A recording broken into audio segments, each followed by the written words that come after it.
आज आप कैसे हैं? आई होप आप सब अच्छे होंगे। एंड हाँ, आपके एग्ज़ाम्स आ रहे हैं, प्रिपरेशन अच्छी चल रही है। सो हाँ, आज हम करेंगे इनऑर्गेनिक कंपाउंड्स का DNF block. Okay, so block elements, जिनमें कि ये हमारा थियोरेटिकल चैप्टर है, इसमें कोई हमारी न्यूमेरिकल्स नहीं है। तो जिन बच्चों को प्रॉब्लम्स होती है न्यूमेरिकल्स में, सो उनके लिए बहुत स्कोरिंग चैप्टर है। जैसे कि इसमें हम ओनली थ्योरीज और एक्सेप्शन केसेस पढ़ने होते हैं, जो कि बहुत इजी होते हैं। एंड एक बार समझ लेंगे तो ये हम बहुत अच्छे से एग्ज़ाम में स्कोर्स कर सकते हैं इसकी वजह से। सो अब हम स्टार्ट करते हैं अपना चैप्टर। ओके,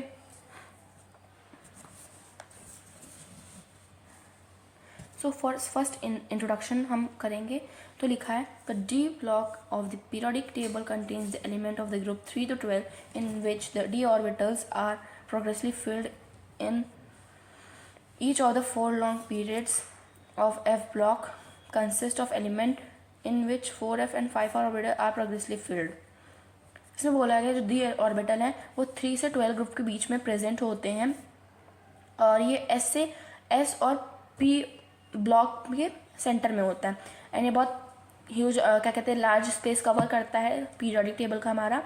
और इसमें क्या कहते हैं जो इलेक्ट्रॉन्स होते हैं वो कम्प्लीटली फिल नहीं होते हैं, कभी लेस फिल्ड होते हैं, हाफ फिल्ड होते हैं, मतलब प्रोग्रेसली फिल्ड होते हैं, कम्प्लीटली फिल नहीं होते। ऐसे ही सेम एज F ब्लॉक में है, जो कि ये क्या कहते हैं ये पीरियोडिक ये 4f और 5f होते हैं, ये भी प्रोग्रेसली फिल्ड होते हैं, कम्प्लीटली फिल्ड नहीं होते। They are placed in a separate panel at the bottom of the periodic table. और जो F ब्लॉक होते हैं वो सेपरेटली इनकी टेबल बनाई होती है, जो कि हमारे पूरी पीरियोडिक टेबल के नीचे होती है। The name transition metal and inner transition metal are often used for refer to the elements of D and F block respectively। जो transition metal होते हैं वो D blocks होते हैं, जो inner transition metal होते हैं वो F block होते हैं। There are mainly 4 series of the transition metal। जो transition metal होते हैं उनकी 4 series होती है हमारी, जैसे कि 3D, 4D, 5D and 6D series, which has AC and element from RF to CN। The 2 series of the inner transition metal 4F and 5F are known as lanthanoids and actinoids respectively। जो 4F होता है वो हमारा lanthanoids होती हैं, and जो 5F होता है वो actinoids होती हैं। Originally the name transition metal was derived from the fact that their chemical properties were transition between those of S and P block elements. जैसे कि मैंने आपको स्टार्टिंग बताया कि जो हमारी D ब्लॉक एलिमेंट्स होते हैं वो हमारे P और S ब्लॉक के बीच में होते हैं। Now according to IPOC transition metal are defined as metal which have incomplete D subshell either in neutral atom और इन देयर आयंस। तो IPOC ने बताया कि जो मेटल होते हैं हमारे वो इनकम्प्लीट डी शेल्स होते हैं, या फिर न्यूट्रल में, या फिर हमारे न्यूट्रल में, या फिर आयनिक फॉर्म्स में। Zinc, cadmium and mercury of group 12 have full D और D10 कॉन्फिगरेशन। जो जिंक, कैडमियम और मर्करी है ये हमारे क्या कहते हैं, इनमें क्या कहते हैं फुल ऑर्बिटल्स होते हैं, D10 होता है पूरा, मतलब ऑर्बिटल फिल्ड होते हैं। तो ग्राउंड स्टेट पे और इनके ऑक्सीडेशन स्टेट में भी, और क्या कहते हैं ये हमारे ट्रांजिशन एलिमेंट नहीं कहलाते हैं, और कि ये हमारे 3D एलिमेंट्स, मतलब 3D, 4D, 5D, मतलब D ब्लॉक के लास्ट एलिमेंट्स होते हैं। तो इन्हें हम क्या कहते हैं ट्रांजिशन एलिमेंट में लेते हैं, और इनकी केमिस्ट्री जो होती है हम उन्हीं के साथ स्टडी करते हैं। The presence of partially field D and F border in their atoms make transition element different from that of non transition element. So इसमें ये बोला है कि हमारे जो D और F ब्लॉक वाले एलिमेंट्स होते हैं वो जब पार्शियली फिल्ड होते हैं तो उनमें क्या कहते हैं ये डिफरेंस होता है कि जो नॉन ट्रांजिशन एलिमेंट हमारे होते हैं उनसे डिफर करते हैं। And transition element and their compounds are study separately. जो ट्रांजिशन एलिमेंट उनके कंपाउंड्स होते हैं वो अलग से पढ़े जाते हैं, सेपरेटली पढ़े जाते हैं। However the usual theory of valence as applicable to the non transition element can apply successfully to the transition element। और जो क्या कहते हैं हमारी थ्योरी थी वैलेंस की नॉन ट्रांजिशन एलिमेंट की, वो हम ट्रांजिशन एलिमेंट्स में एप्लीकेबल मतलब अप्लाई कर सकते हैं। Various precious metals such as silver, gold and platinum and industrially important metal like iron, copper and titanium belongs to the transition metal series। जो हमारे पास प्रीशियस मेटल होते हैं जैसे कि सिल्वर, गोल्ड, प्लैटिनम, ये सब क्या कहते हैं ये भी मेटल्स होते हैं, एंड ये भी ट्रांजिशन शो करते हैं एज वेल एज जो इंडस्ट्री में यूज़ होते हैं जैसे कि आयरन, कॉपर, टाइटेनियम, ये भी हमारे ट्रांजिशन मेटल ही होते हैं। सो अब हम जनरल कैरेक्टरिस्टिक्स पढ़ेंगे ट्रांजिशन एलिमेंट की। जैसे कि फर्स्ट है, nearly all the transition element have metallic properties. जितने भी ट्रांजिशन एलिमेंट होते हैं वो मेटेलिक प्रॉपर्टीज शोज करते हैं, क्योंकि जो हमारे ट्रांजिशन एलिमेंट होते हैं वो मेटल ही होते हैं mainly. So next point, except mercury which is liquid at room temperature other transition element have metallic property. लेकिन मर्क्यूरी को छोड़ के, अब यहाँ पर हमारा पहला एक्सेप्शन है कि मर्क्यूरी जो हमारा होता है वो रूम टेम्परेचर में लिक्विड होता है, तो वो transition element other transition element की तरह मेटेलिक कैरेक्टरिस्टिक नहीं शो करता है। They have high melting points, melting and boiling points, and उनमें क्या कहते हैं, high melting and boiling points हैं। The transition element have very high intensities as compare to that of group 1 to S block. So इसमें बोला गया जो transition element हैं उनकी जो इंटेंसिटीज़ हैं बहुत हाई हैं as compare to group 1 and 2 of S block. The first ionization energy of D block are higher than those of S block। तो इसमें जो आयोनाइजेशन एनर्जी होती है फर्स्ट वाली हमारी वो D ब्लॉक की ज़्यादा होती है as compare to S block element से, and are less than P block, और इनके क्या कहते हैं P ब्लॉक एलिमेंट से कम होती है। They are electropositive in nature, और ये नेचर में इलेक्ट्रोपॉजिटिव होते हैं। Most of them form coloured compounds, इनमें बहुत सारे जो होते हैं कलर कंपाउंड शो बन जाते हैं जब ट्रांजिशन होता है। Next point, they have good tendency to form complexes, इनके पास बहुत अच्छी टेंडेंसी होती है कॉम्प्लेक्सेस बनाने की। Next, they exhibit several oxidation state, and ये बहुत सारे मतलब ऑक्सीडेशन स्टेट शो करते हैं। अब हम दूसरा टॉपिक स्टार्ट करेंगे, atomic radii. The atomic radii of element of 3D series gradually decreases in radius with increase in atomic number. अब इसमें एटॉमिक रेडियाई मतलब क्या कहते हैं, जब एटॉमिक रेडियाई होता है एलिमेंट 3D एलिमेंट का सीरीज़ का, तो जब वो एटॉमिक रेडियाई डिक्रीज होता है रेडियस में, तो जो एटॉमिक नंबर होता है वो इंक्रीज होता है। सिंपली हम कहें तो अगर जब एटॉमिक नंबर जब बढ़ता जाएगा तो जो एटॉमिक रेडियाई वो डिक्रीज होते जाएगा। This is because nuclear charge increases as a new electron coming and entering into the same orbital and the shielding power of d orbital is low which result in decrease in atomic radii। अभी ये क्यों होता है, क्योंकि जो nuclear charge होता है हमारा वो बढ़ता है और कब बढ़ता है, जब क्या कहते हैं न्यू इलेक्ट्रॉन्स, जब हमारे उस न्यू इलेक्ट्रॉन्स एंटर करते हैं या फिर आते हैं सेम ऑर्बिटल्स में, तो इसकी जो शील्डिंग होती है डी ऑर्बिटल की, ये लो हो जाती है, जिससे कि एटॉमिक रेडियाई होता है वो डिक्रीज हो जाता है। नेक्स्ट हमारा है metallic characters. D block element possess metallic characters such as hardness, tensile strength, malleability, electrical and thermal conductivity, high heat of atomization, ductility। तो इसमें बोले जो D एलिमेंट होते हैं वो क्या कहते हैं, हार्ड होते हैं, टेंसाइल होते हैं, इनकी टेंसाइल स्ट्रेंथ होती है, मेलेबिलिटी होती है, इलेक्ट्रिकल और थर्मल कंडक्टिविटी इनकी अच्छी होती है, हाई हीट ऑफ मतलब एटोमाइजेशन इसका हाई होता है, डक्टाइल होते हैं, due to very high strong metallic bonds, क्योंकि क्या कहते हैं जो इनका मेटालिक बॉन्ड्स होता है बहुत स्ट्रॉन्ग और हाई होता है। सो जैसे कि अब इस डायग्राम में जो एनसीईआरटी में हमारा दिया हुआ है ये 3D series, 4D series, 5D series, okay. तो इसमें क्या कहते हैं एटॉमिक रेडियाई को दिखा रहे हैं। यहाँ पर जैसे ही क्या कहते हैं इसमें एटॉमिक नंबर्स बढ़ रहा है वैसे इसका एटॉमिक रेडियाई देखिए डिक्रीज़ हो रहा है, एंड फिर सम टाइम आफ्टर ये क्या कहते हैं न्यूट्रल हो जाता है, मतलब ना डिक्रीज़ होता है ना इंक्रीज़ होता है। और जब हमारा क्या कहते हैं आफ्टर सम टाइम ये क्या कहते हैं जैसे एटॉमिक रेडियाई बढ़ता जाता है वहाँ से उसका हमारा एटॉमिक रेडियस भी बढ़ता है। Example, chromium, MoW are very hard metals among the d block element due to fully filled d orbital. Zn, Cd and Hd shows the exception। तो इसमें बोला कि जो हमारा क्या कहते हैं ये सब होते हैं ये बहुत हार्ड मेटल होते हैं, एंड फुली फिल्ड ऑर्बिटल की वजह से ये हार्ड मेटल होते हैं, और इसमें Zn, Cd, Hd जो होता है वो एक्सेप्शन है हमारा। नेक्स्ट हमारा है ionisation enthalpy. The D block element exhibit and increase in the ionization potential from left to right due to the screening effect of a new electron added into N1 d subshell। जिसमें बोला जो D block element होते हैं वो क्या कहते हैं increase the, ये जो डी ब्लॉक है आयोनाइजेशन पोटेंशियल को इंक्रीज कर देते हैं लेफ्ट से राइट की साइड पे, ठीक है। और वो भी किस लिए, क्योंकि स्क्रीनिंग इफेक्ट हो रहा होता है न्यू इलेक्ट्रॉन्स जब उसमें ऐड हो रहे होते हैं डी सबसेल में तब। The irregular trend in the first ionisation enthalpy of the 3D metal can be accounted by considering that the removal of one electron enter the relative energy 4s and 3D orbital. सो अब इसमें क्या कहते हैं, जो इनमें irregular trends रहते हैं तो इसमें जो फर्स्ट आयनाइजेशन एंथैल्पी होती है हमें बताती है 3D मेटल होते हैं वो क्या कहते हैं कंसीडर, वो एक इलेक्ट्रॉन लूज करते हैं, नहीं हाँ एक इलेक्ट्रॉन लूज करते हैं रिलेटिव एनर्जीज में, तो 4s और 3D ऑर्बिटल्स की। The exception of chromium and copper which have larger ionization enthalpy than their neighbor due to the extra stability with the half filled और full filled orbital। इसमें बोला गया एक exception है, देखिए यहाँ पे भी एक एक्सेप्शन आ गया कि जो क्रोमियम और कॉपर होता है उसकी मतलब सबसे ज़्यादा आयोनाइजेशन एंथैल्पी होती है as compare to their neighbour, मतलब उनके जो साइड्स अगल बगल वाले हमारे अगल बगल वाले एलिमेंट्स हैं तो उनकी स्टेबिलिटी इतनी नहीं होती है as compare two chromium and copper.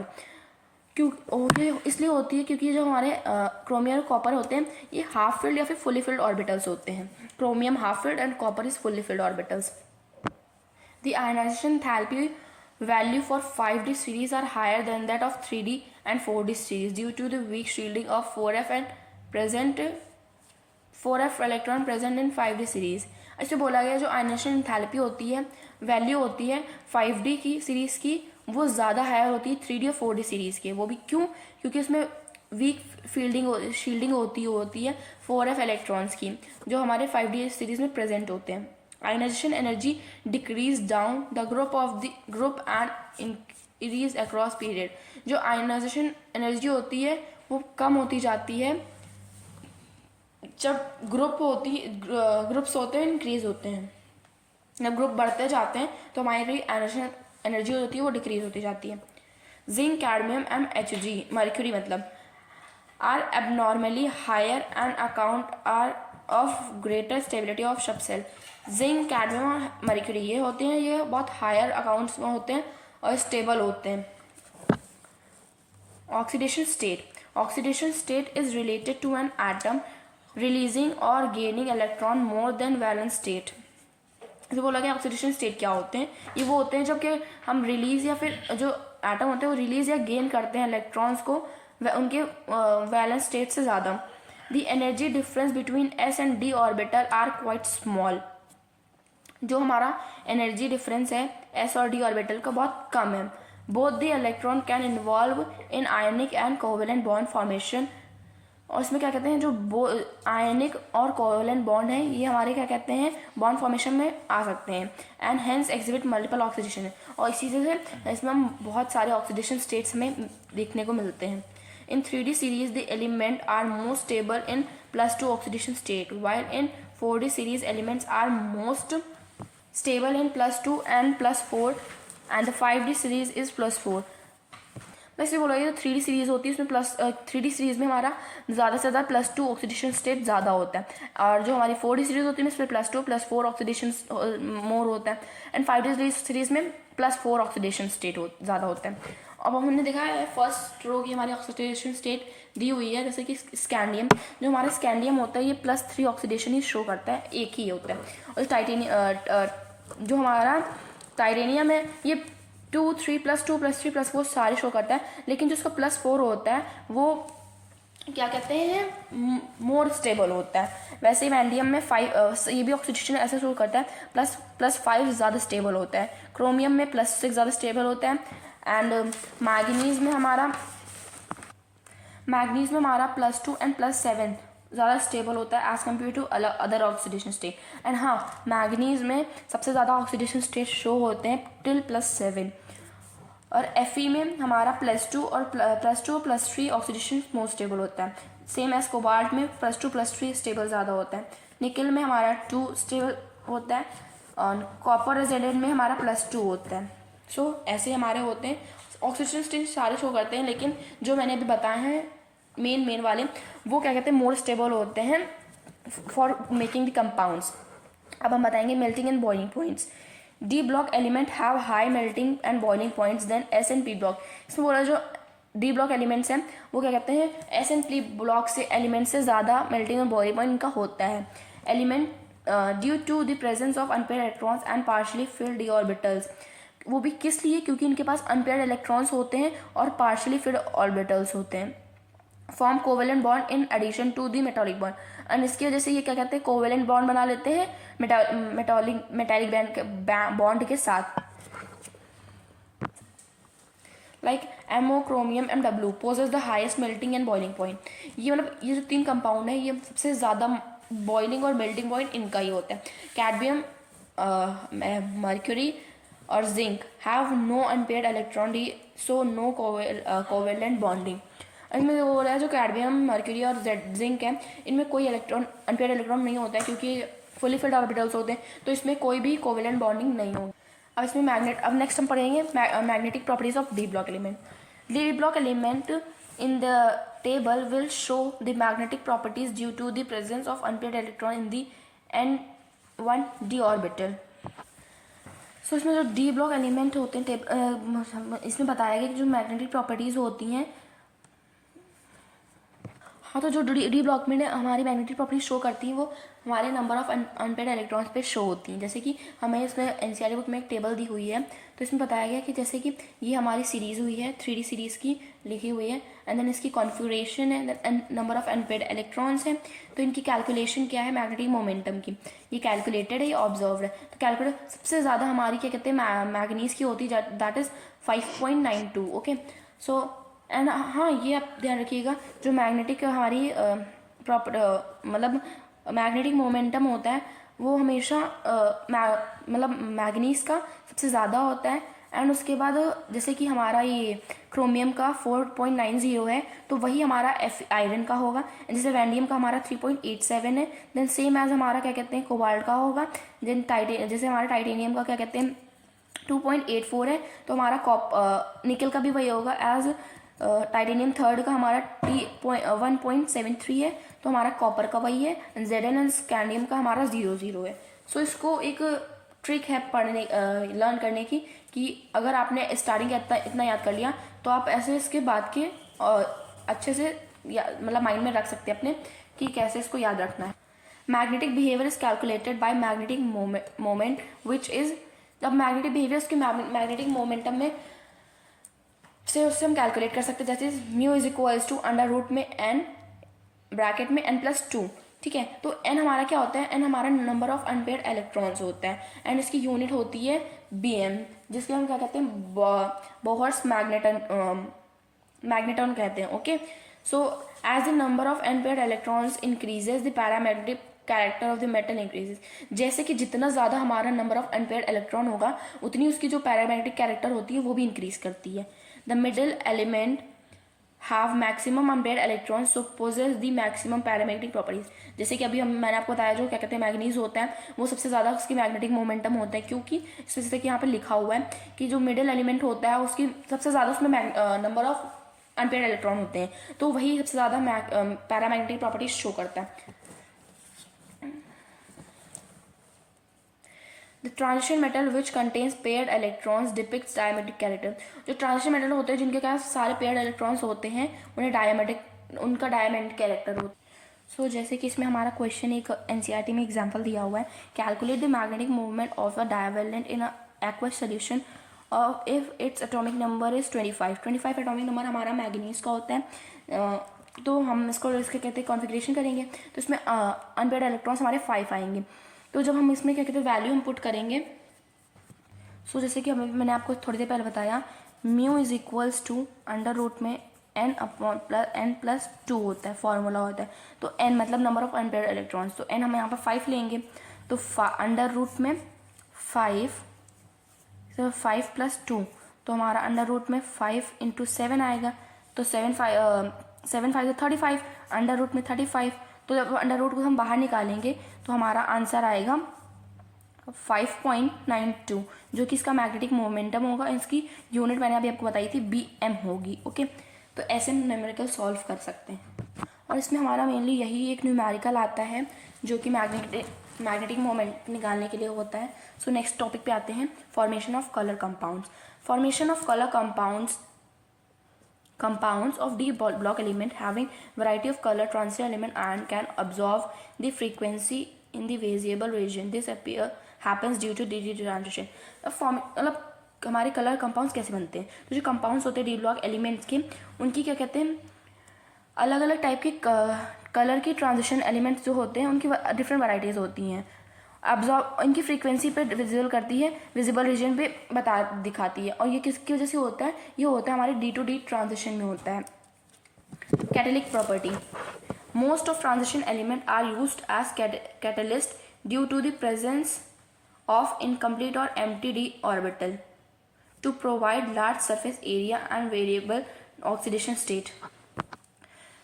सो इसमें बोला गया कि जो क्या कहते हैं हमारे ट्रांजिशन एलिमेंट्स होते हैं वो कैटलिस्ट की तरह भी यूज़ करे जा सकते हैं. जैसे कि इनकम्प्लीट जो हमारे इनकम्प्लीट और एम्प्टी ऑर्बिटल्स होते हैं ये बहुत ज़्यादा सरफेस एरिया प्रोवाइड करते हैं अलग अलग ऑक्सीडेशन स्टेज पे. Example iron, nickel, cobalt, platinum etcetera.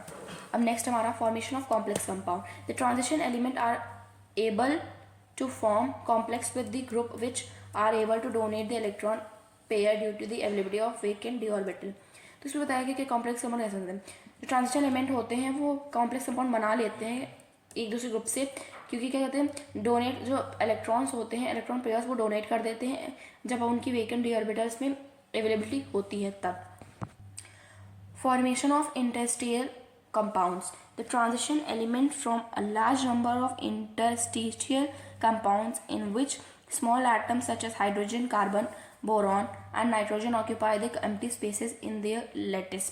इसमें ये बोला है जो ट्रांजिशन एलिमेंट्स होते हैं, तो जो थे ट्रांजिशन एलिमेंट्स जैसे कि scandium, zinc, cobalt, scandium, chromium, manganese, ये सब होते हैं. तो जैसे कि नॉर्मल सी चीज़ है, जैसे ये ब्लॉक है हमारे पास, ठीक है, इसमें हमारे पास ये हमने कंपाउंड्स हैं जो हैवी लार्ज नंबर्स में, ठीक है, इस पे ये फुल फिल्ड है.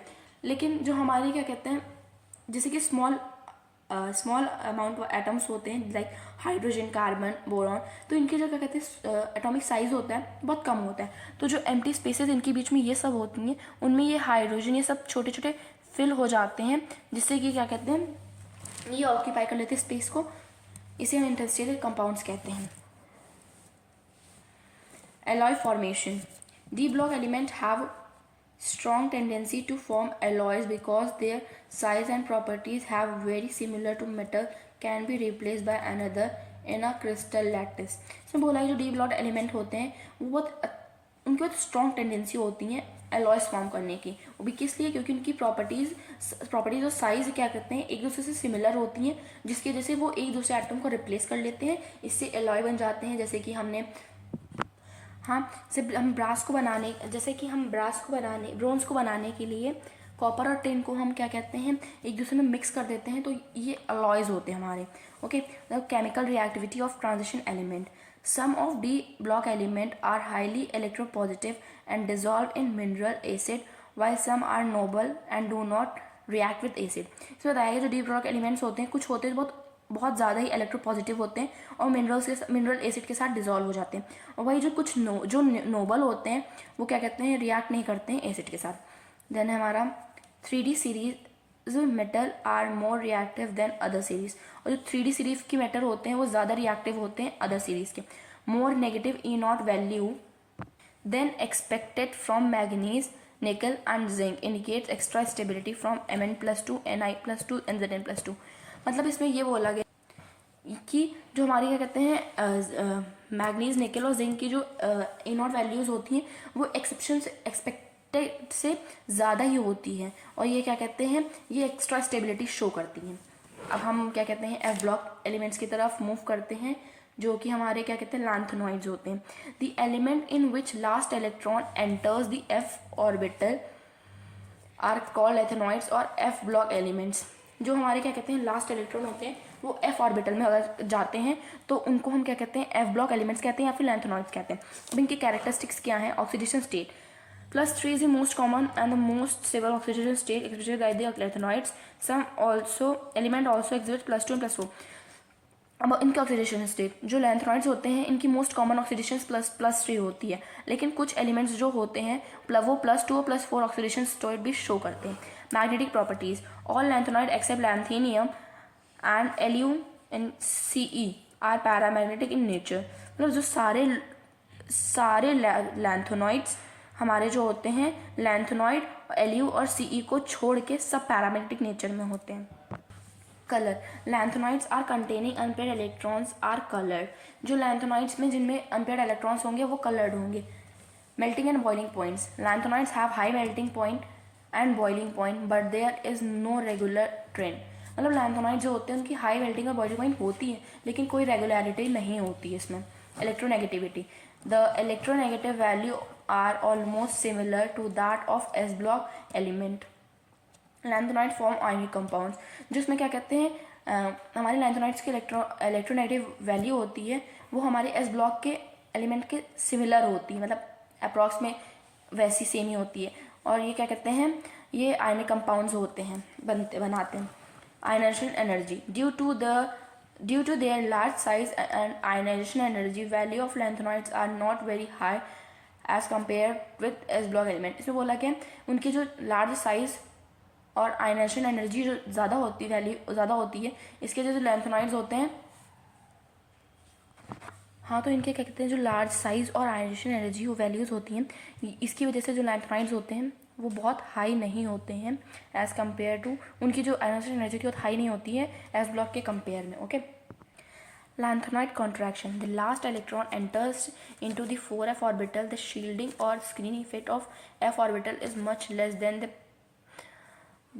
p and s orbital. The effective nuclear charge increases by 1 at each step. इससे बोला गया जो लास्ट इलेक्ट्रॉन होता है वो जब एफ ब्लॉक में एफ ऑर्बिटल में एंटर करता है तो जो उसकी शील्डिंग और स्क्रीनिंग इफेक्ट होती है एफ ऑर्बिटल की वो बहुत कम होती है एज़ कम्पेयर टू पी और एस ऑर्बिटल्स की।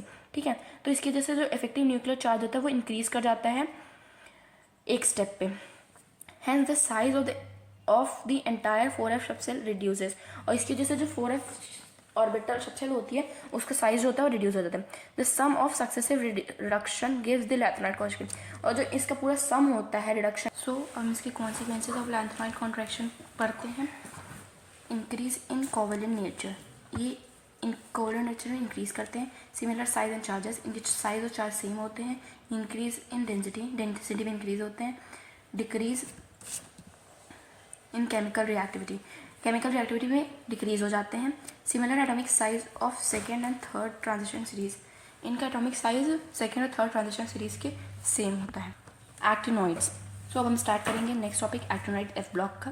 First, the element in which the last electron enters the 5f orbital, जैसे जो एलिमेंट होता है उसमें जो लास्ट इलेक्ट्रॉन होता है वो 5f ऑर्बिटल में एंटर करता है तो वो एलिमेंट हमारे एक्टिनॉइड्स होते हैं। They fill 5f orbital, 6d orbital, then 7s orbital, and the energy gap in these orbital is very less. मतलब क्या कहते हैं, ये 5f ऑर्बिटल फिल करते हैं, फिर 6d करते हैं, then 7s ऑर्बिटल फिल करते हैं, और इनके बीच में जो एनर्जी गैप होता है बहुत कम होता है। These are referred as actinoids, इन्हें ही एक्टिनॉइड्स कहते हैं। Characteristics of actinide, oxidation state. The most common oxidation state of shown by f block element is +3, but other oxidation state are also exhibited by actinides. The maximum range of +7, मतलब ये है कि जो actinides होते हैं इनमें most common +3 oxidation state होता है, लेकिन एक एब्सेक्शन यहाँ पर मतलब क्या कहते हैं, एक वो है कि क्या कहते हैं मैक्सिमम रेंज में +7 तक भी क्या कहते हैं ऑक्सीडेशन स्टेट शो कर सकते हैं। Magnetic properties, the magnetic properties can be calculated by magnetic moments. Magnetic moment of actinide are smaller than theoretical values. इसमें बोला जो मैग्नेटिक प्रॉपर्टीज होती हैं वो मैग्नेटिक मोमेंट से हम कैलकुलेट कर सकते हैं, लेकिन जो मैग्नेटिक मोमेंट की एक्टिनाइड्स की होती है वो बहुत स्मॉलर होती हैं थ्योरेटिकल वैल्यूज से। Colour, actinoids ion are colour due to the presence of unpaired electrons with undergo FF transition. ये भी कलर्ड आयंस कलर्ड एक्टिनॉइड्स होते हैं क्योंकि क्या कहते हैं इनके पास भी अनपेयर्ड इलेक्ट्रॉन्स होते हैं और ये FF ट्रांजिशन करते हैं। Actinoid contraction, it is referred to the gradual decrease in ionic radii with increase in atomic number. मतलब ये क्या कहते हैं, जब हमारा एटॉमिक रेडियाई ग्रेजुअली डिक्रीज करता है तो एटॉमिक नंबर इंक्रीज करता है। The 5f orbital do not shield each other from the nucleus effectively. इसमें जो क्या कहते हैं जो 5f ऑर्बिटल होता है वो एक दूसरे को शील्ड नहीं करता है न्यूक्लियस इफेक्टिवली से, मतलब न्यूक्लियस से। As the atomic number increases the nuclear pull also increases, जैसे कि एटॉमिक नंबर बढ़ेगा तो उसका न्यूक्लियर पुल भी हमारा बढ़ता जाएगा. द डिक्रीज और contraction in atomic radii as well as ionic radii in actinoid element is more as compare to lanthanide contraction. जो हमारा क्या कहते हैं कॉन्ट्रैक्शन डिक्रीज होता है एटॉमिक रेडियाई और या फिर एटॉमिक रेडियाई या फिर आयनिक रेडियाई एक्टिनॉइड्स में, एक्टिनॉइड एलिमेंट्स में, वो इलेक्ट्रॉनाइट कॉन्ट्रैक्शन के कंपेरेबल होता है. जैसे कि कैरेक्टरिस्टिक्स इलेक्ट्रॉनाइट्स की एक्टिनॉइड्स कॉन्फिगरेशन, जैसे कि इलेक्ट्रॉनाइट्स को Xe4f till 1 to 14 and 5d is equals to 1 to 0 and 6 is 4s 6s की 2. ओके, एक्टिनॉइड्स में वही है Rn को ले लेते हैं and 5f 1 to 14, 6d 0 to 1 and 4s की 2. ऑक्सीडेशन स्टेट्स की +2 +3 +4 है एंड इसकी +3 +4 +5 +6 +7 है. एटॉमिक साइज लैथेनॉइड्स का एटॉमिक साइज डिक्रीज होता है from lanthanum to Lu due to the lanthanide contraction. और क्या कहते हैं जो एक्टिनॉइड्स होता है वो भी क्या कहते हैं AC से Lr तक डिक्रीज होता है. वो भी किस लिए? क्योंकि एथेनॉइड कॉन्ट्रैक्शन होता है, इसलिए एटॉमिक साइज हमारा डिक्रीज होता है. सो यहाँ से हमारा चैप्टर कंप्लीट होता है एंड हमारा क्या कहते हैं एक टॉपिक हमारा नहीं बचा हुआ, ऑक्साइड्स वाला नहीं हुआ है, जिससे कि क्या कहते हैं अब हम नेक्स्ट वीडियोस में कवर करेंगे. अगर आपको वीडियोस अच्छा लगा हो तो like share and subscribe. Bye.